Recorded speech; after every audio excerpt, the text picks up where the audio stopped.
अस्सलाम वालेकुम स्टूडेंट्स, आज हम स्टार्ट करेंगे चैप्टर नंबर 3 का lecture number 2 cell wall. Cell wall क्या है? सेल वॉल एक रिजिड और नॉन लिविंग वॉल है अराउंड सेल मेम्ब्रेन। इसका मतलब ये है कि सेल मेम्ब्रेन के बाहर वाली साइड पे एक और वॉल है, एक कवरिंग है जिसे हम सेल वॉल कहते हैं। और सेल वॉल एक नॉन लिविंग कंपोनेंट है। सेल के जो बाकी इनर सब्सटेंसेस हैं उसे हम कहते हैं लिविंग कंपोनेंट, ठीक है, जिसे हम प्रोटोप्लाज्म भी कहते हैं। सेल वॉल के अंदर जो बाकी सेल का सारा सब्सटेंस है, जिसमें साइटोप्लाज्म भी है, उसका न्यूक्लियस भी है, वो सेल का प्रोटोप्लाज्म कहलाता है। तो इसका मतलब यह है कि प्रोटोप्लाज्म हम कहते हैं सेल का जो इंटायर लिविंग सब्सटेंस है उसे हम प्रोटोप्लाज्म कहते हैं। तो उसके बाहर जो है वो एक लेयर है, एक कवरिंग है जिसे हम सेल वॉल कहते हैं, जो कि रिजिड है। इसके बाद हम देख लेते हैं कि सेल वॉल किन में पाई जाती है। सेल वॉल बैक्टीरियाज में पाई जाती है, फंजाई में पाई जाती है, कुछ प्रोटिस्ट जैसा कि एल्गी में पाई जाती है और प्लांट्स में पाई जाती है। जब हमने पिछले लेक्चर में एनिमल सेल का स्ट्रक्चर देखा था तो हमने देखा था कि जो एनिमल सेल की आउटर मोस्ट कवरिंग है वो सेल मेम्ब्रेन है, और प्लांट सेल की जो आउटर मोस्ट कवरिंग है जो कि सेल मेम्ब्रेन के बाहर वाली साइड पे है उसे हम सेल वॉल कहते हैं। अगर हम बैक्टीरिया की बात करें तो बैक्टीरिया जो है ये प्रोकैरियोट्स हैं। इनमें जो सेल वॉल है वो बनी होती है पेप्टाइडोग्लाइकन की। पेप्टाइडोग्लाइकन ऐसे पॉलीमर्स हैं जो कि अमाइनो एसिड और शुगर के मिलने से बनते हैं। फंजाई की अगर कंपोजिशन की बात करें तो फंजाई की सेल वॉल काइटिन की बनी होती है, और इसी तरह से एल्गी की सेल वॉल की बात करें तो ये सेलुलोज की बनी होती है। और प्लांट्स की जो सेल वॉल है उसके कंपोनेंट्स भी हम देखते हैं। फंक्शन की अगर हम बात करें तो सेल वॉल जो है वो शेप, स्ट्रेंथ, प्रोटेक्शन और सपोर्ट प्रोवाइड करती है सेल के प्रोटोप्लाज्म को। प्रोटोप्लाज्म हमने डिस्कस कर लिया कि entire living substance of a cell, जिसमें साइटोप्लाज्म भी आ जाता है, न्यूक्लियस भी आ जाता है। तो सेल वॉल के इनर साइड पे जितना भी सेल का जो पार्ट है वो सेल का प्रोटोप्लाज्म है, क्योंकि वो लिविंग सब्सटेंस है। सेल जो है वो सेल वॉल जो है वो शेप प्रोवाइड करती है। तो सेल की ये जो हमें ख़ास किस्म की स्पेसिफिक शेप नज़र आ रही है ये सेल वॉल की वजह से है। इसी तरह से सेल वॉल जो है वो स्ट्रेंथ प्रोवाइड करती है।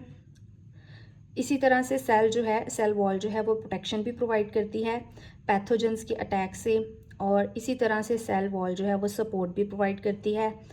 जैसे प्लांट सेल जो है वो पानी जो है वो इनटेक भी करते हैं। तो जब पानी ज़्यादा आ जाए, वाटर की ज़्यादा क्वांटिटी हो जाए, तो वो सेल को बर्स्ट होने से भी बचाते हैं सेल वॉल। और इसी तरह से जब सेल में से पानी निकल जाए तो सेल को कोलैप्स होने से भी बचाती है सेल वॉल। अब हम देख लेते हैं सेल वॉल की लेयर्स को।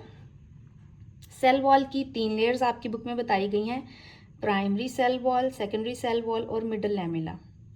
सबसे पहले हम देख लेते हैं primary cell wall. Primary cell wall जो है ये एक थिन वॉल है, और ये सबसे पहले बनती है जब सेल की फॉर्मेशन होती है। तो ये सेल मेम्ब्रेन के बाहर वाली साइड पे बनती है। तो ये अगर हम देखें प्राइमरी वॉल को तो ये सेल जो है ये सेल की सेल मेम्ब्रेन है, ये जो ब्लू कलर की है, और इसके बाहर जो है वो प्राइमरी सेल वॉल है। जो सेल्स हैं सारे सेल्स जो हैं, प्लांट सेल्स जो हैं, उनमें प्राइमरी वॉल मौजूद होती है, और ये थिन वॉल है। और ये इसकी कंपोजिशन देखें तो ये सेलुलोज की बनी होती है, हेमी सेलुलोज की और पेक्टिन की। जो सेलुलोज हैं, सेलुलोज के जो फाइबर्स हैं वो आपस में क्रिस क्रॉस मैनर में अरेंज्ड हैं, मतलब हर एंगल से जो है वो एक दूसरे के साथ जो है वो अरेंज हैं, जैसे कोई चीज़ बुनी हुई होती है, ठीक है।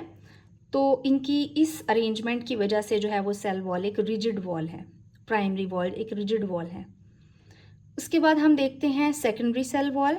सेकेंडरी सेल वॉल जो है वो प्राइमरी वॉल के इनर साइड पे प्रेजेंट है, और ये सब सेल्स में नहीं पाई जाती, ये जाइलम के सेल्स में पाई जाती है। तो हम यहाँ पर एग्जाम्पल भी लिख लेते हैं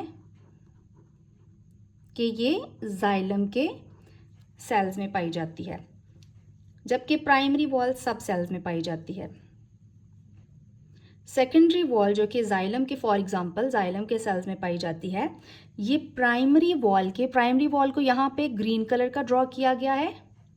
उसके इनर साइड पे सेकेंडरी वॉल है, तो ये जो सारी, ये थिक भी है एज़ कम्पेयर टू प्राइमरी। ये जो सारी वॉल है, ये जो लेयर है, ये सेकेंडरी वॉल है।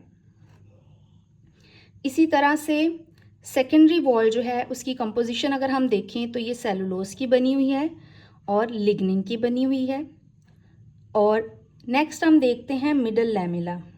मिडल लैमिला जो है वो ये ब्लैक कलर का जो सारा ड्रॉ किया गया है, ये मिडल लैमिला है। अब मिडल लैमिला जो है ये प्रेजेंट है between two primary cell wall, ठीक है। यहाँ पर अगर हम फॉर एग्जांपल दो सेल्स को अगर हम देखें तो इन दो सेल्स की जो ये ग्रीन कलर की प्राइमरी वॉल है, इसके दरमियान जो ये वॉल है, जो लेयर है, ये मिडल लैमिला है, जो कि एक स्टिकी मटेरियल हम उसको कह सकते हैं। ये एडजेसेंट सेल्स को जोड़ने के काम आती है, ठीक है। और जैसा कि यहाँ पे 3 सेल्स ड्रॉ किए गए हैं, तो ये एडजेसेंट सेल्स हैं, ये एडजेसेंट सेल्स हैं, साथ साथ मौजूद सेल्स हैं। इनकी प्राइमरी वॉल के दरमियान जो ये लेयर है, ये मिडल लैमिला है। और इसकी अगर हम कंपोजिशन की बात करें तो ये मैग्नीशियम भी इसमें मौजूद है, कैल्शियम भी और पेक्टिन भी मौजूद है। तो हमने तीनों लेयर्स को डिस्कस करते हुए हमने इनकी कंपोजिशन भी देख ली। अगर आपको डिफरेंस भी आता है प्राइमरी और सेकेंडरी का, तो आपने जो है वो उसकी कंपोजिशन के साथ उसको एक्सप्लेन करना है, ठीक है। अगर आपको मिडल लैमिला का पूछा जाता है तो आप उसको भी एक्सप्लेन करेंगे।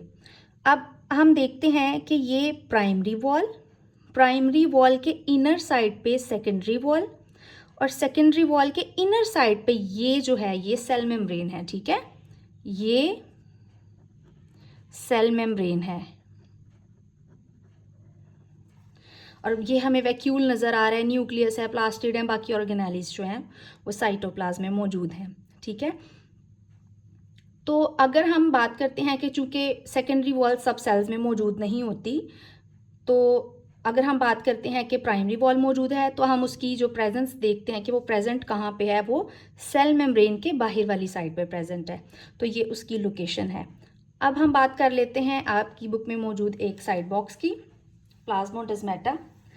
प्लाज्मोडेस्माटा क्या है? प्लाज्मोडेस्माटा ऐसे चैनल्स हैं, ऐसे पोर्स हैं जो कि सेल वॉल में प्रेजेंट हैं, और इनकी वजह से जो मटेरियल है, जो मॉलिक्यूल्स हैं, वो एक्सचेंज हो सकते हैं एक सेल से दूसरे सेल में। जैसा कि ये 3 सेल्स ड्रॉ किए गए हैं, फॉर एग्जांपल ये उनकी सेल मेम्ब्रेन है, ये उनका साइटोप्लाज्म है, और ये बाहर जो है वो सेल वॉल है। तो इनके दरमियान जो एक कनेक्शन है, जो चैनल्स हैं, ये जो पोर्स हैं, इन्हें हम कहेंगे ये प्लाज्मोडेस्माटा हैं। इनकी वजह से जो मॉलिक्यूल्स हैं वो एक्सचेंज हो सकते हैं, एक साइटोप्लाज्म से दूसरे साइटोप्लाज्म में जा सकते हैं। इसका मतलब है कि साइटोप्लाज्म आपस में कनेक्टेड हैं थ्रू दीज प्लाज्मोडेस्माटा। ठीक हो गया? आई होप आपको समझ आ गई होगी। So thank you so much for watching.